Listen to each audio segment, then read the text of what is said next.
الحمد لله نحمده ونستعينه ونستغفره ونؤمن به ونتوكل عليه ونعوذ بالله من أعمالنا من يهده الله فلا مضل له ومن يضلل فلا هادي له ونشهد أن لا إله إلا الله وحده لا شريك له ونشهد أن سيدنا وسندنا ومولانا محمدا عبده ورسوله سبحانك لا علم لنا إلا ما علمتنا إنك أنت العليم الحكيم فلله الحمد رب السماوات ورب الأرض رب العالمين وله الكبرياء في السماوات والأرض وهو العزيز الحكيم أما بعد فقد قال الله تبارك وتعالى في كلامه العزيز بعد أعوذ بالله من الشيطان الرجيم لقد كان لكم في رسول الله أسوة حسنة وقال عليه الصلاة والتسليم يا أيها الذين آمنوا اتقوا الله حق تقاته ولا تموتن إلا وأنتم مسلمون صدق الله العظيم اللهم اغفر لي ولمن ارتبتهم اللهم اغفر لي ولمن ارتبتهم اللهم اغفر لي ولمن ارتبتهم بھائی بزرگ و دوستو، اللہ تعالیٰ کا بے انتہا شکر احسان ہے۔ اللہ تعالیٰ نے ہم سب لوگوں کو ایمان کی دولت سے نوازا۔ جس آدمی کے ساتھ اللہ تعالیٰ بھلائی کا ارادہ فرماتا ہے اسے ایمان دیتا ہے، اور جس کسی کے ساتھ بھلائی کا ارادہ نہیں فرماتا اسے ایمان سے محروم فرما دیتا ہے۔ رجب کا چاند نظر آیا، رجب کی دوسری تاریخ ہے۔ رجب کا چاند دیکھتے ہی رسول پاک صلی اللہ علیہ وسلم ایک دعا کا ورد کرتے تھے، اللہم بارک لنا فی رجب و شعبان و بلغنا رمضان، کہ یا اللہ رجب اور شعبان کے مہینے میں ہم کو برکت نصیب فرما، رجب اور شعبان کے مہینے میں برکت نصیب فرما، اور مجھے رمضان المبارک کے مہینے تک پہنچا دے، رمضان المبارک کے مہینے تک پہنچا دے۔ اس کا صاف مطلب یہی تھا کہ رسول پاک صلی اللہ علیہ وسلم اللہ تعالیٰ سے یہ دعا کرتے تھے کہ یا اللہ مجھے اتنی زندگی دے کہ میں رمضان المبارک کو پالوں، اور رجب اور شعبان کے مہینے میں رسول پاک صلی اللہ علیہ وسلم برکت کو چاہتے تھے۔ اسی لیے رجب کا شعبان جو ہی دکھائی دیتا ہے وہ رمضان المبارک کی آمد کا، بلکہ رمضان المبارک کے استقبال کا ہم لوگوں کو حکم دیتا ہے کہ رمضان آنے والا ہے، رمضان کے لیے تم فارغ ہو جاؤ۔ رجب اور شعبان کے مہینے میں تمہارے جتنے امور ہوں ان تمام امور کو تم انجام دے لو، جتنے وزنی کام ہیں ان کاموں کو تم ہلکا کر لو، رمضان المبارک کے لیے تم فارغ ہو جاؤ۔ تو رسول پاک صلی اللہ علیہ وسلم نے رجب کا چاند دیکھ کر یہ دعا پڑھنے کا اہتمام فرما کر پوری امت کو یہ بات بتا دی کہ رمضان المبارک کی تیاری رجب سے ہوا کرتی ہے۔ بہت سارے احباب رجب بھی گزر جاتا ہے واہیات میں، بہت سارے لوگوں کا رجب تو واہیات میں گزر جاتا ہے، اس کے بعد شعبان کا مہینہ بھی اسی طرح گزر جاتا ہے، رمضان المبارک آنے کا بھی پتہ نہیں چلتا، جانے کا بھی پتہ نہیں چلتا۔ لیکن جب عید الفطر کا موقع ہوتا ہے اس وقت ان کی عید بہت اونچی ہوتی ہے، ایسے پیمانے پہ ہوتی ہے گویا کہ انہوں نے ایک مہینے کا روزہ نہیں بلکہ 2 مہینے کے روزے رکھے ہوں۔ اس شان و بان کے ساتھ عید تو بناتے ہیں لیکن رمضان المبارک کا اہتمام نہیں کرتے، نہ ہی رجب و شعبان میں ان کے سنتوں کا اہتمام کرتے ہیں بلکہ خرافات کا اہتمام کرتے ہیں۔ رجب میں آپ عام طور سے سنیں گے رجب میں ایک فاتحہ چلتی ہے جس کو کنڈوں کے فاتحہ کہا جاتا ہے، لوگ اس کے اوپر بہت اپنی توجہ بلکہ تمام تر توجہ صرف کرتے ہیں، جبکہ قرآن و حدیث سے اس کا کوئی ثبوت ہی نہیں ہے۔ میں نے کئی ہفتوں سے بلکہ کئی مہینوں سے ایک ہی باب باندھا ہے رسول پاک صلی اللہ علیہ وسلم کا بہترین اسوہ امت کے لیے، جیسے قرآن پاک میں اللہ تعالیٰ نے یوں بیان فرمایا ہے لَقَدْ كَانَ لَكُمْ فِي رَسُولِ اللَّهِ أُسْوَةٌ حَسَنَةٌ لِمَنْ كَانَ يَرْجُو اللَّهَ وَالْيَوْمَ الْآخِرَ۔ تحقیق کے رسول پاک صلی اللہ علیہ وسلم کا رسول پاک صلی اللہ علیہ وسلم کی زندگی میں تم لوگوں کو بہترین نمونہ ہے، تم لوگوں کو بہترین نمونہ ہے۔ تو نبی صلی اللہ علیہ وسلم کی زندگی کو ہمارا نمونہ بتا کر اللہ تعالیٰ نے اس بات کا بھی اعلان کر دیا ہے جس آدمی کی زندگی ہمارے نبی کی زندگی کے موافق ہوگی وہ ہمارے نزدیک کامیاب ہوگا، اور جس کی زندگی ہمارے نبی کی زندگی کے مخالف ہوگی وہ ہمارے نزدیک ناکام ہوگا۔ رسول پاک صلی اللہ علیہ وسلم کے فرمودات میں حیا کا باب کس قدر وسیع تھا، بلکہ رسول پاک صلی اللہ علیہ وسلم نے حیا کے سلسلے میں کتنی تاکید فرمائی، اس کے کچھ گوشے میں آپ حضرات کے سامنے بیان کرنا چاہ رہا ہوں کہ حیا کیا چیز ہے اور ہم لوگوں نے حیا کو کتنا ہلکا سمجھ لیا۔ حیا اور چیز تھی، ہم لوگوں نے حیا کسی اور چیز کو بنا لیا۔ جیسے معاشرے میں کبھی لڑکیاں بیٹھی ہوئی ہوتی ہیں، ان لڑکیوں میں کوئی داڑھی والے صاحب چلے جاتے ہیں تو ان داڑھی والوں کو دیکھ کر عورتیں ذرہ زیادہ نہیں ذرہ پردہ کر لیتی ہیں۔ انہوں نے اپنے آپ کو یہ حیا سمجھ لیا۔ حیا کہتے کسے ہیں؟ رسول پاک صلی اللہ علیہ وسلم نے حیا کی تشریح کیا کی ہے وہ میں آپ کو بتا رہا ہوں۔ نبی صلی اللہ علیہ وسلم نے فرمایا ان الحیا والایمان فی قرن، ان الحیا والایمان فی قرن، حیا اور ایمان، حالانکہ ایمان کا شعبہ ہی حیا ہے۔ رسول پاک صلی اللہ علیہ وسلم نے اس کی بھی تشریح فرمائی ہے۔ ایمان کے کئی شعبے ہیں، اعلیٰ جس میں اونچا شعبہ لا الہ الا اللہ ہے۔ اس کے بعد رسول پاک صلی اللہ علیہ وسلم نے فرمایا ادناہا اماطۃ الاذی عن الطریق، ایمان کا ہلکا شعبہ اور راستے سے کوئی تکلیف دینے والی چیز کو ہٹا دینا ہے، جس کے درمیان رسول پاک صلی اللہ علیہ وسلم نے یہ بھی فرمایا والحیاء شعبۃ من الایمان، حیا بھی ایمان کا ایک شعبہ ہے، لیکن ایک روایت میں نبی صلی اللہ علیہ وسلم نے فرمایا ان الحیاء والایمان فی قرن، حیا اور ایمان دونوں کے دونوں ایک چیز ہیں، پھر نبی صلی اللہ علیہ وسلم نے فرمایا فَإِذَا صُلِبَ أَحَدُهُمَا، دونوں میں سے کوئی ایک چیز اٹھ جاتی ہے تو دوسری چیز بھی بالکل دھیرے دھیرے نکل جاتی ہے۔ اب نبی صلی اللہ علیہ وسلم نے اس روایت کے ذریعے سے ہم لوگوں کو بتایا کہ جب آدمی کے اندر سے حیا نکلتی ہے، حیا کے نکلنے کے کچھ ہی دنوں کے بعد اس کا ایمان بھی نکل جاتا ہے، ایمان سلامت نہیں رہتا ہے۔ نبی صلی اللہ علیہ وسلم نے ایک مرتبہ فرمایا اذا ابغض اللہ عبدا، اللہ تعالیٰ جب کسی بندے کو پسند نہیں فرماتا، ایسی روایتیں ان اللہ اذا احب عبدا، اللہ تعالیٰ جب کسی بندے کو پسند کرتا ہے تو کیا کرتا ہے؟ اللہ تعالیٰ فلاں کرتا ہے، مسجد کا ذمہ دار بنا دیتا ہے۔ اللہ تعالیٰ جس آدمی کے ساتھ بھلائی کا ارادہ کرتا ہے قرآن پاک کی تعلیم اس کو دلا دیتا ہے۔ اسی طرح جب اللہ تعالیٰ ناپسند کرتا ہے ان اللہ اذا اراد عبدا بشر، ان اللہ اذا ابغض اللہ بعبد، جب اللہ تعالیٰ کسی بندے کے ساتھ ناپسندیدگی کا اظہار کرتا ہے ینزع عنہ الحیا، تو سب سے پہلے اللہ تعالیٰ اس سے حیا کو چھین لیتے ہیں، وہ بے حیا بن جاتا ہے۔ حیا ایمان کا پورا جز ہے، ایمان کا کامل جز ہے، ایمان کا کوئی ہلکا پھلکا جز نہیں بلکہ سب سے ایسا اونچا جز ہے جس کے نکل جانے کے بعد ایمان بھی نکل جاتا ہے۔ رسول پاک صلی اللہ علیہ وسلم نے فرمایا جس آدمی کے اندر ایمان نہیں ہے، جس آدمی کے اندر حیا نہیں ہے، اس آدمی کے اندر ایمان نہیں ہے، اور جس آدمی کے اندر حیا نہیں ہے لم يدخل الجنہ ولم یکن لہ حیا لم يدخل الجنہ، جس آدمی کے اندر حیا نہیں ہوگی وہ آدمی جنت میں نہیں جائے گا۔ ایک مرتبہ رسول پاک صلی اللہ علیہ وسلم نے فرمایا من لم یستحی من اللہ فی العلانیہ لم یستحی من اللہ فی السر، جو آدمی اللہ تعالیٰ سے مجموعے میں حیا نہیں کرتا ہے، جلوت میں حیا نہیں کرتا ہے، وہ آدمی اللہ تعالیٰ سے تنہائیوں میں بھی حیا نہیں کرے گا۔ یہ حیا چیز کیا ہے؟ رسول پاک صلی اللہ علیہ وسلم نے اپنی زندگی میں بڑی آسانی کے ساتھ اپنی عملی زندگی کے ساتھ بتا دیا کہ حیا کیا چیز ہے۔ ایک مرتبہ نبی صلی اللہ علیہ وسلم نے فرمایا ہر بندے کے ساتھ فرشتے ہوتے ہیں، کب تک رہتے ہیں؟ جب تک وہ بندہ بالکل برہنہ نہیں ہو جاتا ہے اس وقت تک فرشتے اس کے ساتھ رہتے ہیں۔ جب بندہ برہنہ ہو جاتا ہے تو اس وقت وہ فرشتے اس کا ساتھ چھوڑ کر بھاگ جاتے ہیں۔ یہ فرشتے عام ہیں۔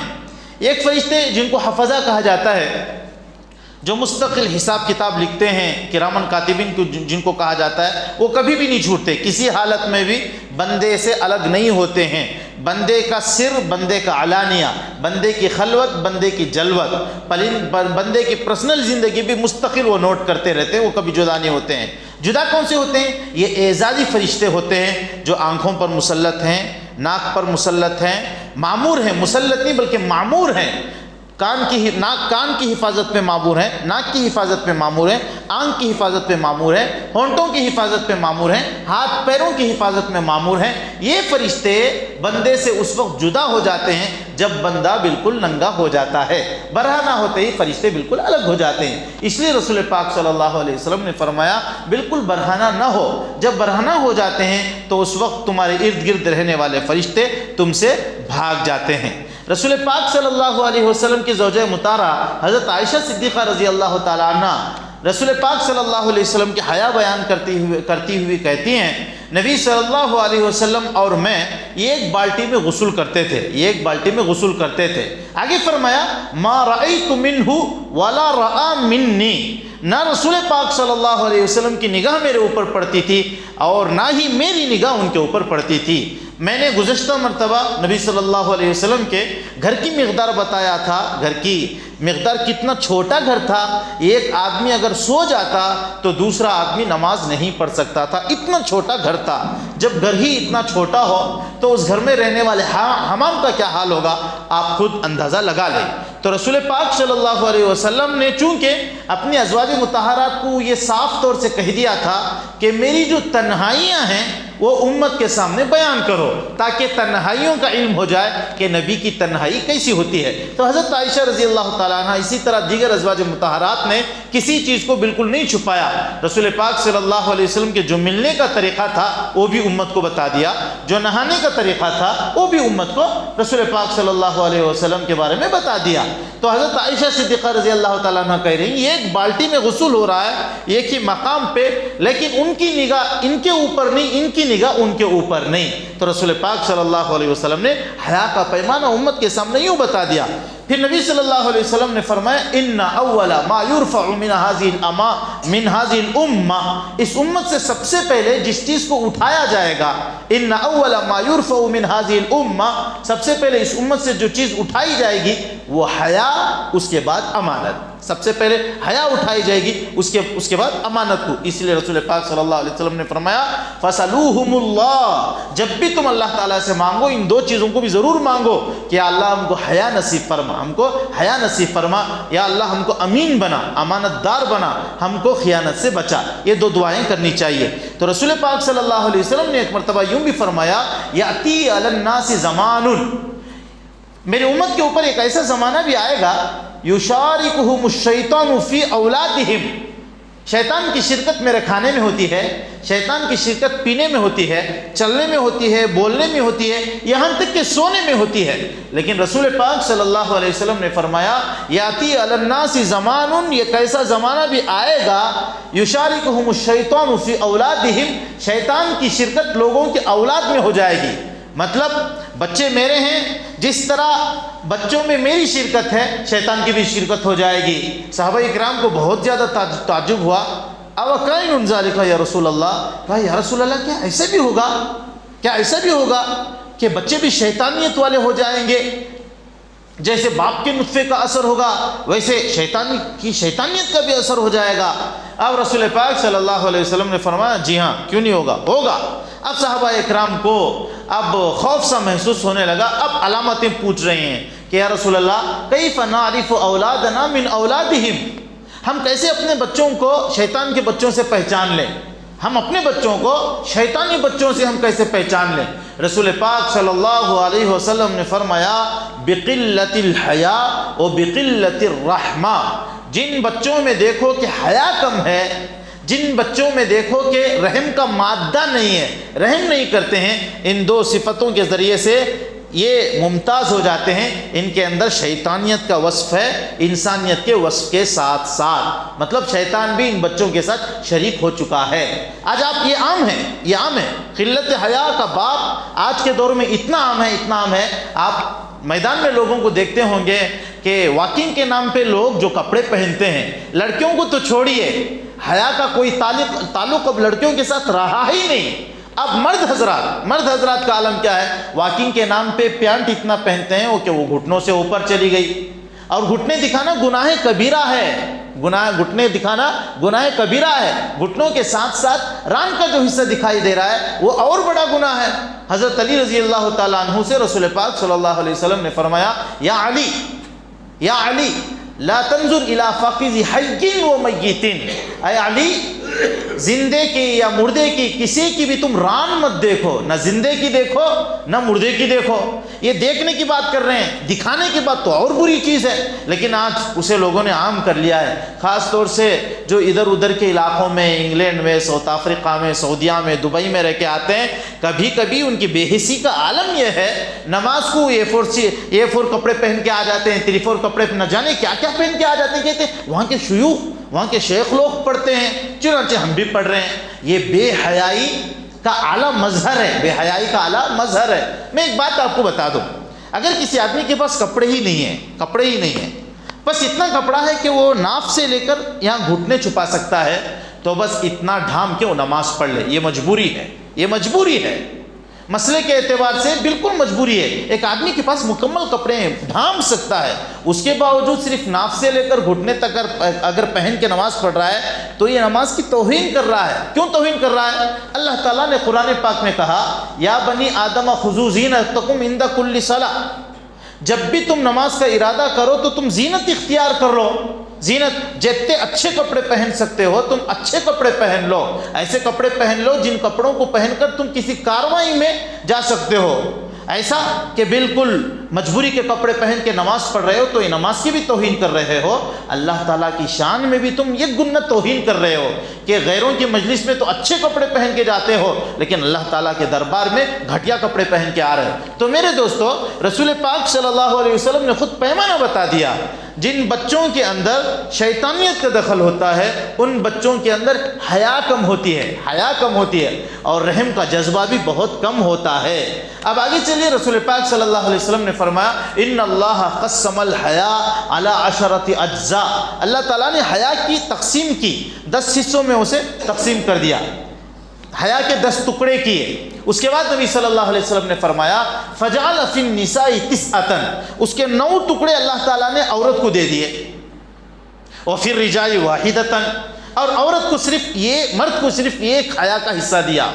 10 حصوں میں سے 9 حصوں کو اللہ تعالیٰ نے عورت کے حق میں کر دیا، یہ 9 حصے حیا کے عورت کے لیے ہیں اور صرف ایک حصہ مرد کے لیے ہے۔ اگر ایسا نہ ہوتا رسول پاک صلی اللہ علیہ وسلم نے فرمایا لولا، اگر 9 حصے عورت کو حیا کے نہ دیے ہوئے ہوتے تساقطتنا تحت ذکورکم کما تتساقط البہائم تحت ذکورہا، نبی صلی اللہ علیہ وسلم نے فرمایا مادی جانوریں جیسے اپنے نر کے نیچے چلی جاتی ہیں اپنی خواہشات کو پورا کرنے کے لیے، اسی طرح تمہاری بھی عورتیں مردوں کے نیچے چلے جاتی تھی۔ بالکل صاف لفظوں میں کہا، اگر اتنی حیا عورتوں کے اندر اللہ تعالیٰ نہ دیتا تو اپنی خواہشات کو پورا کرنے کے لیے یہ برملا مردوں کے پاس چلے جاتی ہیں، صاف لفظوں میں یہ کہہ دیا۔ اس لیے اللہ تعالیٰ نے 9 درجہ حیا عورت کو دے دیا، 1 درجہ حیا مرد کو دیا، اور عورت کو اس بات کا پابند بنایا کہ تم بہت زیادہ باحیا رہو۔ رسول پاک صلی اللہ علیہ وسلم کے زمانے کی عورتوں کا حال کیا تھا؟ نبی صلی اللہ علیہ وسلم کا وعظ سننے کے لیے 5 وقتہ نماز میں عورتیں عام طور سے حاضری دیتی تھیں۔ جب رسول پاک صلی اللہ علیہ وسلم نے فرمایا عورتیں تم حیا کرو اللہ تعالیٰ سے جیسا کہ حیا کرنے کا حق ہے، حجاب میں بالکل لپٹی ہوئی جاؤ، تو عورتیں ایک ہی کپڑے میں ایسے لپٹ جاتی تھی پتہ نہیں چلتا تھا اندر رہنے والی انسان ہے یا کوئی جنی ہے۔ بسا اوقات ایسا ہوتا تھا لپٹ کے جاتی تھیں، چادر اتنی بڑی ہو جاتی، چادر کسی پتھر سے لگ کے یا کسی کیل سے لگ کے عورتیں گر جایا کرتی تھیں، اتنی زیادہ احتیاط تھی۔ حضرت اسماء بنت امیس رضی اللہ تعالیٰ عنہ جب حبشہ کا سفر کر کے آئی ہیں تو ام سلمہ رضی اللہ تعالیٰ عنہ سے کہہ رہی ہیں کہ میں نے حبشہ میں دیکھا، ایک چیز دیکھا، جب مر جاتے ہیں لوگ تو ان کو اسی طرح کھلے نہیں لے کے جاتے بلکہ بالکل ان کے اوپر ایک چادر کے ذریعے سے ڈھانپ دیا جاتا ہے، چادر کے ذریعے سے ڈھانپا جاتا ہے تاکہ ان کے بدن کے اوپر کسی اور کی نگاہ نہ پڑے۔ تو اسی وقت ام سلمہ رضی اللہ تعالیٰ عنہ بھی ٹھان لیا جب میں مر جاؤں گی تو اس وقت میرے جنازے کو بھی ایسا ہی لے جایا جائے کہ میرے اوپر ایک چادر ہو کہ میرے اندر کا حصہ کسی اور کو پتہ نہ چلے۔ اس کے بعد ایک معمول بن گیا، عورتوں کو جب بھی جنازے میں رکھا جاتا، جنازے کے اوپر بالکل یہ کجاوے کی طرح ہودج بنا دیا جاتا، اس کے اوپر ایک کپڑا ڈال دیا جاتا۔ کپڑا اس لیے ڈال دیا جاتا کہ اندر رہنے والی عورت ہے یا مرد ہے کسی کو پتہ نہ چلے، عورت ہے یا مرد ہے کسی کو پتہ نہ چلے۔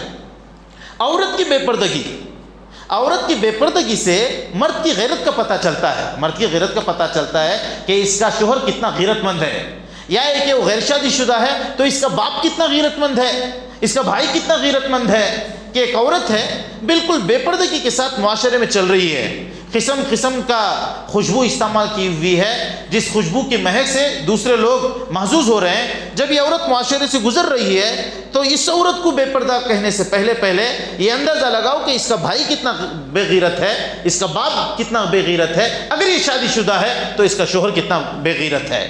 اس لیے کہ رسول پاک صلی اللہ علیہ وسلم نے یہ بھی فرمایا، جب ایک عورت چل رہی ہے اس کے چلنے کی بنیاد پہ پیچھے رہنے والا اس کے جسم کی پوری پیمائش کو پڑھ رہا ہے، اسے پتہ چل رہا ہے کہ اس کے پیٹھ کا حصہ کتنا بڑا ہے، پیٹھ کے نیچے کا حصہ کتنا بڑا ہے، بالکل پیمائش کو پڑھ رہا ہے۔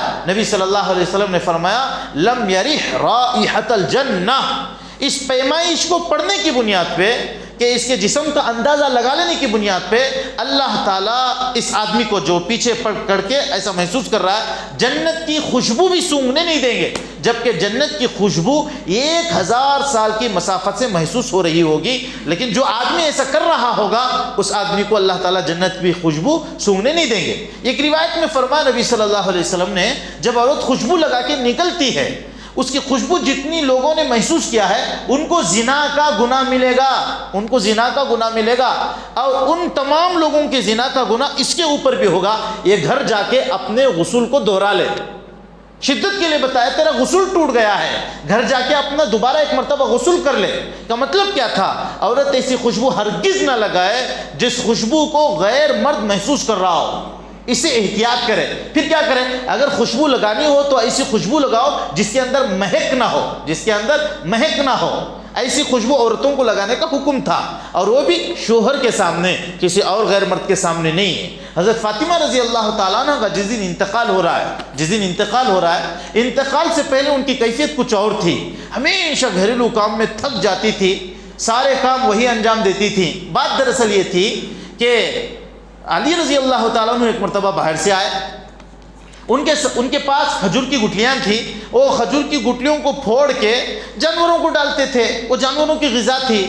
ابھی سواری سے اترتے ہوئے انہوں نے فاطمہ پکارا، فاطمہ رضی اللہ تعالیٰ عنہ آنے میں تاخیر کر گئیں، تو علی رضی اللہ تعالیٰ عنہ کو ذرا تکلیف ہوئی کہ میں اتنا بوجھ لاد کے لاتا ہوں، فاطمہ آنے میں دیر کیوں کرتی ہیں؟ تو انہوں نے ان کو ڈانٹا، فاطمہ جلد کیوں نہیں آئی؟ کتنا بوجھ میں لادے ہوئے سر پہ کھڑا تھا، تم نہیں آئی، مجھے تکلیف ہوئی۔ اب تھوڑی سی بات جب درمیان میں ہو گئی، دھیرے دھیرے رسول پاک صلی اللہ علیہ وسلم تک معاملہ پہنچا کہ علی اور فاطمہ رضی اللہ تعالیٰ عنہ میں یہ معاملہ ہوا ہے۔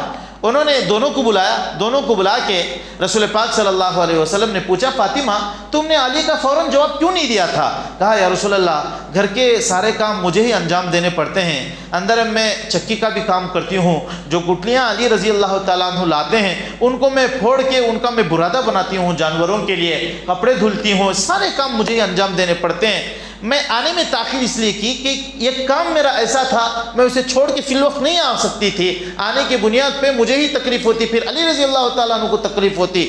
تو رسول پاک صلی اللہ علیہ وسلم نے ان دونوں کے درمیان کام تقسیم کر دیے، علی تم اتنا کام کرو گے اور اتنے کام فاطمہ تم کرو گے، کام تقسیم کر دیے۔ جب کام تقسیم ہو گئے اس کے بعد سے فاطمہ رضی اللہ تعالیٰ عنہ اپنی موت تک ذرہ برابر انہوں نے کسی کام میں تأمل نہیں کیا، جو کام ان کے ابو نے ان کے حق میں دے دیے تھے وہ کام کرتی رہیں، اور جو کام علی رضی اللہ تعالیٰ عنہ کے علی رضی اللہ تعالیٰ عنہ وہ کام نبھاتے رہے۔ تو جب انتقال کا دن تھا اس دن صبح سویرے اٹھ گئی، کپڑے دھل گئیں، کپڑے سارے دھونے کے بعد غسل کر لیا، غسل کرنے کے بعد اچھے کپڑوں کو پہن لیا، پہن کے علی رضی اللہ تعالیٰ عنہ کو بلایا، علی آؤ مجھے خصوصی بات کرنی ہے۔ کہا کیا بات ہے بتاؤ۔ علی میرا یہ آخری دن ہے، میں اب اللہ تعالیٰ سے مل رہی ہوں، یہ کیسے پتہ چلا؟ کہا ابو جان رات خواب میں آئے تھے، انہوں نے کہا فاطمہ سحری تو تم اپنے گھر میں کر لینا، افطاری میرے ساتھ کرنا، مجھے لگ رہا ہے کہ میں افطاری تک میں تمہارے پاس نہیں رہوں گی، میں چلی جاؤں گی۔ علی رضی اللہ تعالیٰ عنہ کو دل بھر آیا، وہ بلک بلک کر رونے لگے۔ 6 ماہ ہوئے تھے رسول پاک صلی اللہ علیہ وسلم کے انتقال ہوئے، 6 ماہ کا عرصہ بھی نہیں گزرا تھا۔ جب رسول پاک صلی اللہ علیہ وسلم کا آخری وقت تھا، فاطمہ رضی اللہ تعالیٰ عنہ بہت زیادہ رو رہی تھی، تو اس وقت فاطمہ رضی اللہ تعالیٰ عنہ کو نبی صلی اللہ علیہ وسلم نے اپنے پاس بلا کے کان میں کچھ کہا، کان میں کہتے ہی ان کا رونا بند ہو گیا۔ ازواج مطہرات نے بہت کچھ پوچھا کہ کیا کہا آپ کے ابو نے، اس وقت انہوں نے کچھ نہیں کہا، لیکن رسول پاک صلی اللہ علیہ وسلم کے انتقال کے بعد اب چونکہ وہ راز نہیں تھا تو بتا دیا کہ میرے ابو نے مجھے کہا ہے کہ میرے انتقال کے بعد سب سے پہلے تم مجھ سے ملنے والی ہو، اس لیے فکر نہ کرو۔ اب مجھے تسلی ہو گئی کہ میں سب سے پہلے اپنے ابو سے ملنے والی ہوں، اس لیے میں نے رونا بند کر دیا۔ تو اب 6 مہینے کا عرصہ گزرا تھا۔ اب 6 مہینے کا عرصہ ایسا تھا، 6 مہینہ تو دور کی بات، 6 سال بھی 60 سال بھی ہو جاتے، رسول پاک صلی اللہ علیہ وسلم کی وفات کا جو صدمہ تھا وہ صحابہ اکرام سے ختم ہونے والا نہیں تھا، بلکہ امت کے لیے سب سے بڑا صدمہ رسول پاک صلی اللہ علیہ وسلم کی وفات ہے۔ اسی لیے علماء اکرام نے لکھا ہے اگر کسی کے اوپر کوئی آفت آ جائے، کوئی مصیبت آ جائے، تو وہ رسول پاک صلی اللہ علیہ وسلم کے وفات کو پڑھ لے تو اس کا وہ صدمہ ہلکا ہو جائے گا۔ اس امت کے اوپر سب سے بڑی آفت، سب سے بڑا جو صدمہ ہوا ہے وہ رسول پاک صلی اللہ علیہ وسلم کی وفات کی بنیاد پہ ہے، جس کی بنیاد پہ مدینہ منورہ کی گلیاں رونے لگیں۔ رسول پاک صلی اللہ علیہ وسلم کی وفات کے بعد جانوروں نے جینا برداشت نہیں کیا، اپنے آپ کو اللہ تعالیٰ کے حوالے کیا۔ یہ تو میں بارہا کہتا رہتا ہوں، بارہا میں نے بالخصوص 2 جانوروں کے سلسلے میں کتابوں میں لے دے کے واقعات بار بار آتا ہے۔ ایک رسول پاک صلی اللہ علیہ وسلم کی اونٹنی، دوسرا رسول پاک صلی اللہ علیہ وسلم کا وہ گدھا، جس کو گدھا نہیں کہنی چاہیے، جس کا نام یافور تھا، جس نے رسول پاک صلی اللہ علیہ وسلم کے انتقال کے بعد نہ کچھ کھایا نہ پیا، بس اس وقت تک وہ اپنی جگہ سے نہیں اٹھے جب تک اللہ تعالیٰ نے ان کی روح کو قبض نہیں کر لیا۔ نہ کھاتے تھے نہ پیتے تھے، بس روتے تھے۔ اس حالت میں اونٹنی مر گئی۔ گدھا حیثم ابن تہیان کے گھر میں ایک کنواں تھا، سیدھا سب اٹھایا اور اپنے آپ کو انہیں کنویں کے حوالے کر دیا، گویا کہ اس نے لوگوں کو بتا دیا کہ رسول پاک صلی اللہ علیہ وسلم کے بعد مجھے اس دنیا میں رہنا بھی برداشت نہیں ہے۔ تو یہ بہت بڑا صدمہ تھا۔ الغرض 6 مہینے کے بعد فاطمہ رضی اللہ تعالیٰ عنہ علی رضی اللہ تعالیٰ عنہ سے کہہ رہی ہیں کہ اے علی، اب میں زیادہ دیر تمہارے درمیان نہیں رہ سکتی، میرا انتقال ہو رہا ہے۔ کہا اے علی، میرے مرنے کے بعد جس سے چاہے تم شادی کر لینا، میرے یہ بچے جو ہیں ان بچوں کی تم اچھی نگرانی کرنا، ان کے ساتھ اچھا سلوک کرنا۔ اس کے بعد کہا علی، جب میرا انتقال ہو جائے اس وقت کسی کو اطلاع مت دینا۔ کہا فاطمہ ایسے کیسے ہو سکتا ہے، ابھی نبی کا انتقال ہوا ہے، نبی کا صدمہ ابھی لوگوں کے دلوں سے نہیں گیا ہے، اگر تمہاری انتقال کی میں خبر نہ دوں لوگ مجھے کیا کہیں گے۔ کہا علی، میری ایک وصیت ہے، تم اطلاع نہ دینا، رات کی تاریکی میں میرا جنازہ لے کے جانا، تاکہ میرے جنازے کے اوپر بھی کسی غیر مرد کی نگاہ نہ پڑے، کسی غیر مرد کی نگاہ میرے جنازے کے اوپر بھی نہ پڑے۔ حیا کا باپ امت کو سمجھا رہے ہیں کہ حیا کہتے کسے ہیں، لیکن آج کیا مسئلہ ہے؟ آج مسئلہ بالکل الٹا ہے۔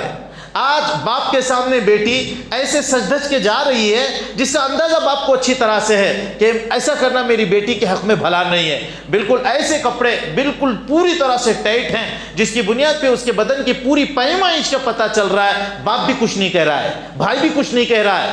یہ صرف اس کی آخرت برباد نہیں ہو رہی ہے، بیٹی کی آخرت نہیں برباد ہو رہی ہے، بیٹی کے ساتھ ساتھ باپ کی بھی آخرت برباد ہو رہی ہے، بیٹے کی بھی آخرت برباد ہو رہی ہے، بھائی کی بھی آخرت برباد ہو رہی ہے، شوہر کی بھی آخرت برباد ہو رہی ہے۔ ان چاروں کو وہ اپنے اعتبار سے کتنے بڑے تہجد گزار، متقی پرہیزگار کیوں نہ ہو، اس عورت کی بنیاد پہ پکڑ لیا جائے گا۔ عین ممکن ہے جب باس پرس ہوگی ان کی جنت کا فیصلہ کاٹ کے اس بیٹی کی پاداش میں، اس بیوی کی پاداش میں، اس بہن کی پاداش میں، اس ماں کی پاداش میں دوبارہ جہنم میں ڈال دیا جائے گا۔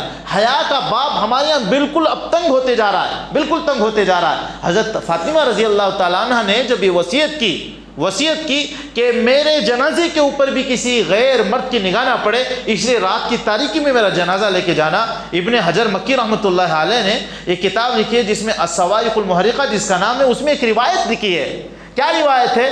سب لوگ ہوں گے، سب کے اوپر لالے پڑے ہوئے ہوں گے، حشر کا میدان ہوگا، نہ پیروں میں چپل ہوں گے، نہ سر پہ ٹوپی ہوگی، نہ بدن میں کپڑا ہوگا، نفسی نفسی کے عالم میں ہوں گے۔ نادا منادم من بطنان العرش، عرش کی جانب سے ایک خصوصی ندا آئے گی، خصوصی آواز آئے گی۔ کیا خصوصی آواز آئے گی؟ نکسوا رؤوسکم غمضوا ابصارکم، اپنے سروں کو نیچا کر لو، اپنی نگاہوں کو جھکا لو۔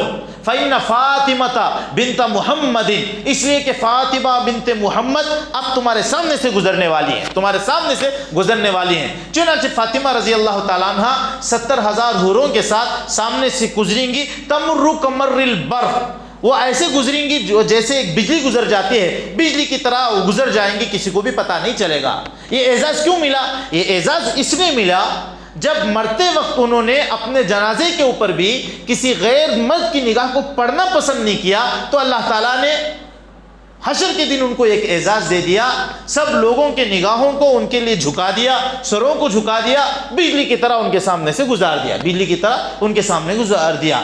اللہ تعالیٰ کو ایمان کے بعد سب سے زیادہ جو پسندیدہ چیز ہے وہ عفت ہے، جس کو پاک دامنی کہتے ہیں۔ پاک دامن عورت کا اللہ تعالیٰ کے نزدیک اتنا بڑا رتبہ ہے، پاک دامنی کی بنیاد پہ عورت جو رتبے حاصل کرتی ہے کسی اور عبادت سے حاصل نہیں کر سکتی۔ پاک دامنی اتنی بڑی چیز ہے۔ جب ایک عورت اللہ تعالیٰ کے سامنے نماز کے لیے کھڑی ہوئی ہے تو اللہ تعالیٰ کا حکم اس کے لیے کیا ہے؟ اللہ تعالیٰ کا حکم اس کے لیے یہی ہے، اپنے چہرے کو چھوڑ کر، اپنے ان ہاتھوں اور پیروں کو چھوڑ کر سب کو ڈھانپو، یہاں تک کہ جو بال ہیں ان بالوں کو بھی ڈھانپو۔ اگر بال کا 3 انگلیوں کے برابر حصہ کھلا رہ گیا تو عورت کی نماز نہیں ہوتی ہے۔ جس رب نے پیدا کیا اس رب نے عورت کو حکم دیا کہ میرے دربار میں بھی جب تم آؤ گی اس طرح بالکل پوری طرح سے ڈھانپ کے آؤ، پھر ہمارا تمہارا کیا حساب ہے؟ آج عورتیں ایسا کیوں کرتی ہیں؟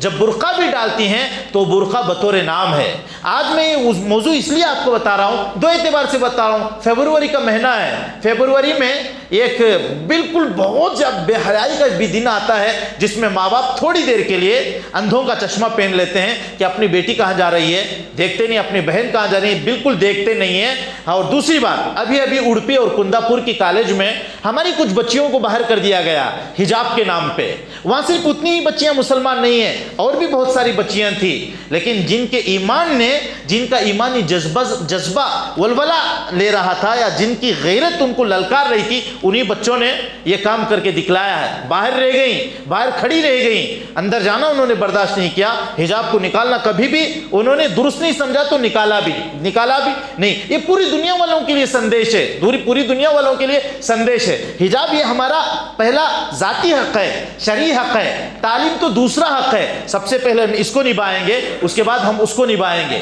ہماری چونکہ آوازیں نہیں اٹھ پا رہی ہیں، جس کی بنیاد پہ ایک کے بعد دیگر کالجوں میں ایسا کیا جا رہا ہے۔ مانا کہ حجاب اگر مسلمانوں کی علامت ہے، اگر کوئی مذہبی علامت کو پہن کے آنا منع ہے تو اسی طرح دیگر مذہب کے لوگ بھی ایسا ہی کریں، اپنا کوئی مذہبی علامت کو پہن کے کالج کے اندر نہ آئے، مذہبی کوئی رسم و رواج کالج کے اندر ادا نہ کیا جائے۔ جبکہ کوئی بھی آفس ہو، کوئی بھی کالج ہو، آپ کو وہاں کسی دیوتا کی مورتی ضرور ملے گی، صبح آپ کو پوجا کا ایک رسم آپ کو ضرور ملے گا، اگر کرسچن ہو تو وہاں کرسچنوں کو ملے گا، تینوں کا کہیں بہت کم جگہوں میں تینوں کی چیزیں آپ کو ملیں گی کہ مسلمانوں کا بھی بہرحال ہے، غیروں کا بھی ہے، فلاں کا ہے، بہت کم ملیں گے۔ ورنہ عام طور سے جتنے بھی آفس ہیں، جتنے بھی کالج ہیں، سب کے یہاں آپ کو ایک کی مورتی تو ضرور ملے گی جس کی وہ پوجا کرتے ہیں۔ اگر واقعتاً کالج مذہبی روایات سے بالکل خالی ہونے کی جگہ ہے تو سب کے مذہب کی روایات سے خالی کر دو، صرف مسلمانوں کے مذہب کی روایات کو کیوں خالی کیا جا رہا ہے؟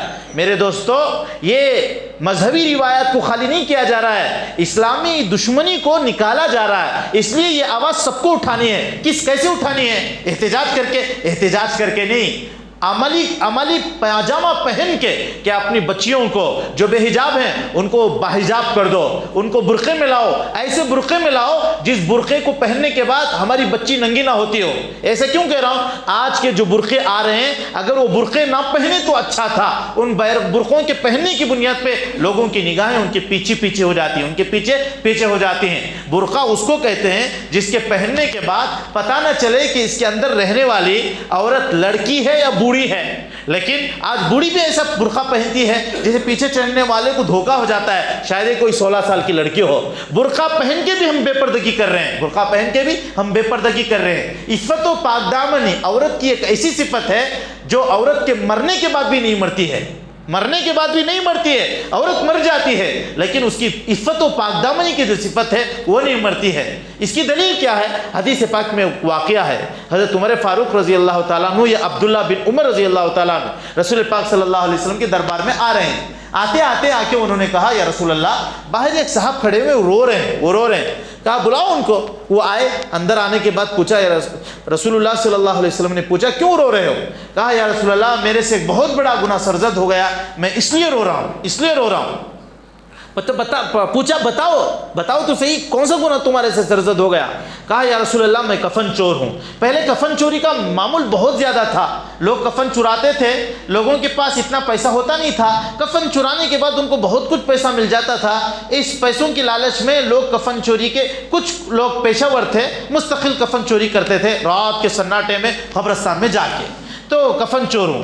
کہا ہاں بتاؤ کیا ہوا؟ اے رسول اللہ میں پابندی سے کفن چوری کرتا تھا، مجھے کبھی ڈر نہیں ہوتا تھا، کسی مردے کو دیکھ کے ڈر نہیں ہوتا تھا۔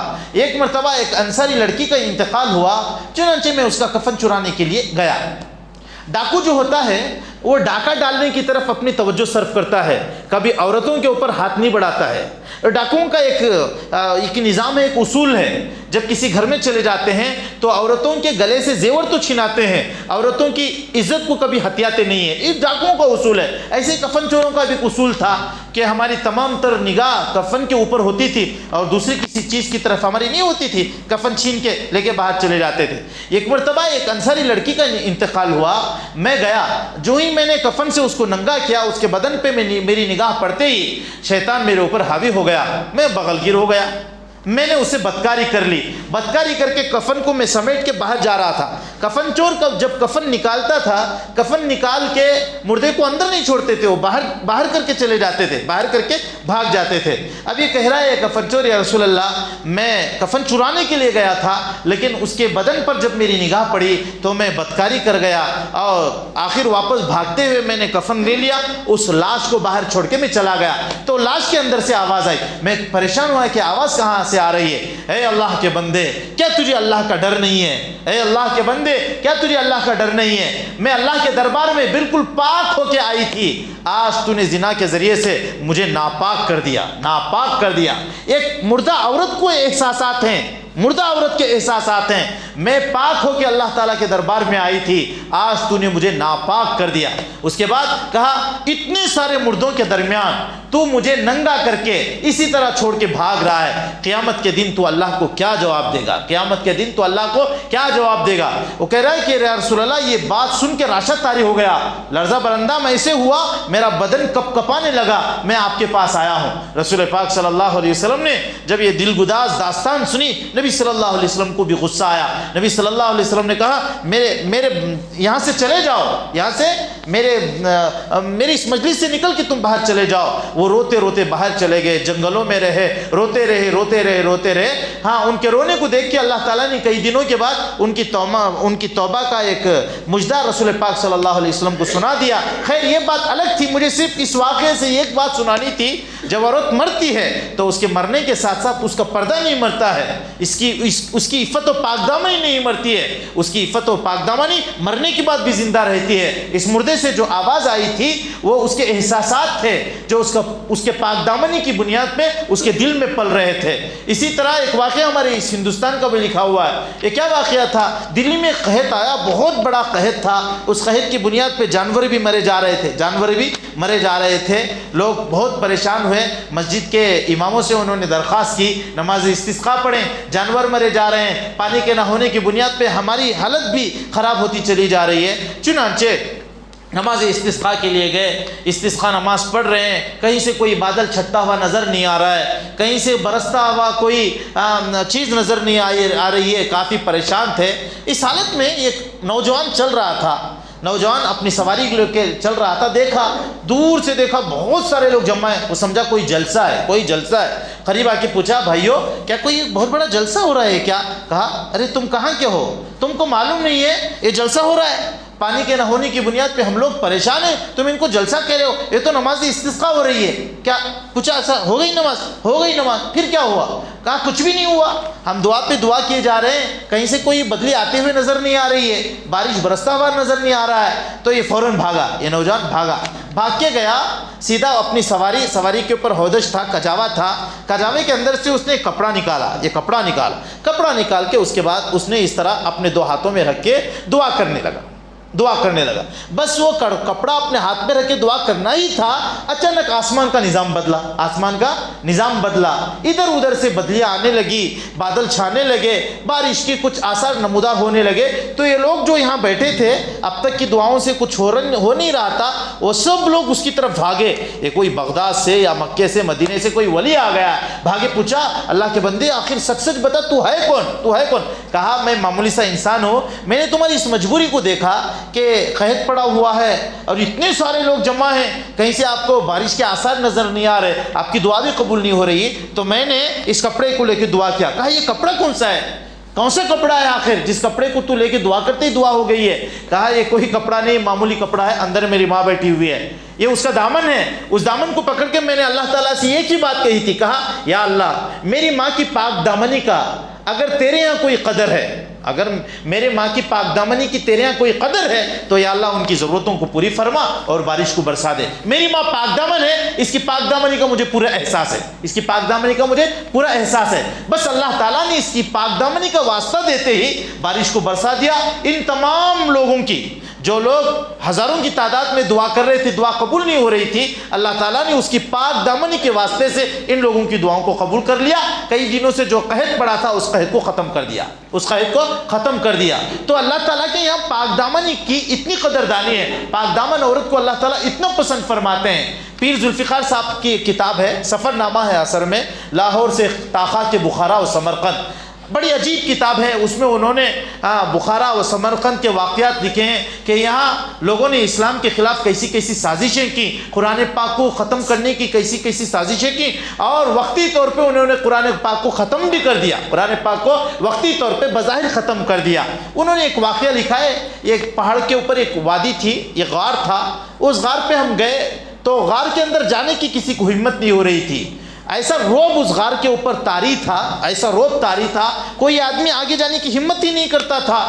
پیر ذوالفقار صاحب دامت برکاتہم العالیہ نے پوچھا کیا واقعہ ہے اس کا کہ ہم اندر جانا چاہتے ہیں، اس کے اوپر ایک روب کا سایہ ہے۔ تو لوگوں نے بتایا حضرت جب غیروں کی جانب سے ہماری مسلمان عورتوں کے اوپر الغار ہوئی، انہوں نے مسلمانوں کی عزت لوٹنے کی کوشش کی، تو کچھ پاک دامن عورتیں بھاگتے بھاگتے اس غار میں چھپ گئیں۔ جب اس غار میں چھپ گئی تھی، اس کے بعد دشمن اندر جانا چاہ رہے تھے، اللہ تعالیٰ نے ایک ایسا روب ڈالا دشمن ہرگز جا نہ سکا، اس وقت جا نہ سکا، اب بھی کوئی آدمی اندر نہیں جا سکتا ہے۔ میں حضرت کے بات کی ترجمانی کر رہا ہوں۔ جب عورتوں نے اپنے پاک دامنی کو بچانے کا ارادہ کیا تو اللہ تعالیٰ نے ان کی حفاظت کیوں کی؟ تو میرے دوستو، سب سے پہلے ضرورت اس بات کی ہے کہ ہم اپنے بچیوں کو حیا کا سبق دیں۔ بچیاں چھوٹی ہوتی ہیں، 3 سال کی، 4 سال کی، 5 سال کی، اس وقت ماں باپ یہ سوچتے ہیں کہ بچیاں بھی چھوٹے ہی ہیں، یہ کسی چیز کے مکلف نہیں ہیں، چنانچہ ایسے کپڑے چھوٹے کپڑے پہنا دیتے ہیں۔ بچی جب بڑی ہوتی رہتی ہے تو بچی کی دماغ میں یہی ہوتا ہے کہ یہ جو کپڑے مجھے پہنائے جا رہے ہیں یہ میرا حق ہے۔ چنانچہ جب بچی بڑی ہو جاتی ہے، بالغ ہو جاتی ہے، تب بھی وہ بچی انہی کپڑوں کی عادی ہو جاتی ہے، اس لیے کہ بچپن میں ان کو ویسے ہی کپڑے پہنائے گئے تھے۔ حکیم علامہ اشرف علی تھانوی رحمۃ اللہ علیہ نے ایک مسئلہ لکھا ہے، سونا پہننا مرد کے لیے حرام ہے، لیکن اگر باپ یہ سوچے میں تو بڑا ہوں، میں اپنے چھوٹے بچے کو سونے کی ایک انگوٹھی ڈال دیتا ہوں، تو یہ کیا ہے؟ یہ بھی حرام ہے۔ یہ بچے کو گناہ نہیں ملے گا، باپ کو گناہ ملے گا۔ اس کا گناہ کس کو ملے گا؟ باپ کو ملے گا اور ماں کو ملے گا۔ بالکل اسی طرح چھوٹی بچی کو ہم جو کپڑے پہنا رہے ہیں، جو حیا سوز ہیں، جس کے اندر حیا کا سبق نہیں ملتا، بالکل حیا کا جنازہ نکلتا ہے، اس بچی کو کچھ ہونے والا نہیں ہے، ماں باپ کو اس کا گناہ مل رہا ہے۔ بچی کے لیے کیا ہو رہا ہے؟ بچی کا مستقبل برباد ہو رہا ہے۔ آج ہم کیا سمجھتے ہیں اس حجاب کے ذریعے سے خوبصورتی چھپ جاتی ہے۔ ہاں یہ خوبصورتی چھپائے جانے کی چیز ہے، یہ خوبصورتی دکھائے جانے کی چیز نہیں، چھپائے جانے کی چیز ہے۔ یہ کسے دکھائی جاتی ہے؟ یہ خوبصورتی صرف شوہر کو دکھائی جاتی ہے، پوری دنیا کو نہیں دکھائی جاتی۔ اسی لیے رسول پاک صلی اللہ علیہ وسلم نے فرمایا المرأۃ عورۃ، اور عورت جو ہے ہمارے گھر میں رہنے والی عورت وہ چھپائے جانے کی چیز ہے، وہ ڈھاکے رہنے کی چیز ہے۔ اذا خرجت استشرفها الشیطان، چنانچہ یہ چھپائے جانے والی چیز گھر سے نکل کے جب باہر جاتی ہے تو شیطان جھانک جھانک کے دیکھتا ہے کیسے پھنساؤں، کس کو پھنساؤں، اس جال کے ذریعے سے میں کس کو گراؤں، کس کو پھنساؤں۔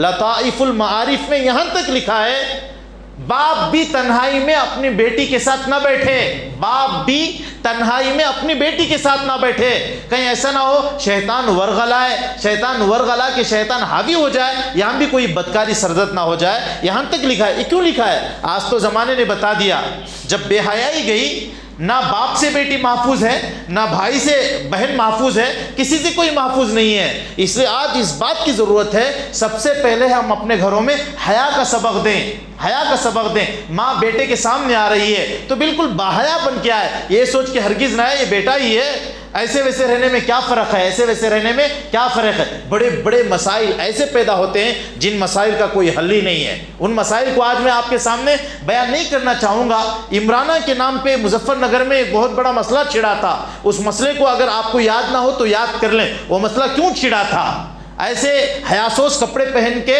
ماں اگر بیٹے کے سامنے آ جاتی ہے، بیٹے کی نگاہ اگر خراب ہو جاتی ہے تو پورا گھر برباد ہو جاتا ہے۔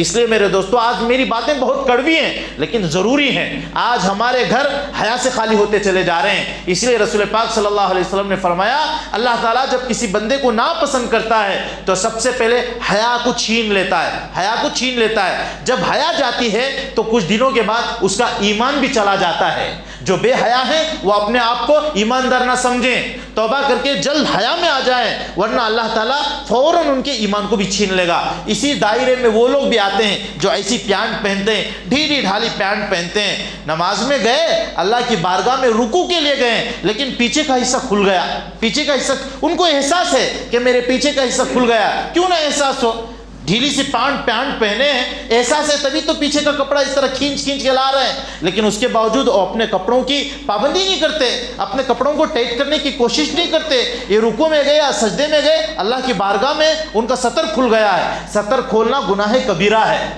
کھل جانا آنن فانن کھل گیا تو یہ معاف ہے، لیکن بار بار یہ کھل رہا ہے تو یہ آنن فانن نہیں ہے۔ یہ جان بوجھ کے اپنے کپڑوں کو ذرا ڈھنگ سے پہنے جس کی بنیاد پہ اللہ کی بارگاہ میں ستر محفوظ رہے۔ اللہ تعالیٰ سے دعا ہے کہ اللہ تعالیٰ ہم سب لوگوں کو، ہمارے گھرانوں کو، ہمارے نسلوں کو، پوری امت مسلمہ کو بحیا بنائے۔ آمین ثم آمین، وآخر دعوانا ان الحمد للہ رب العالمین۔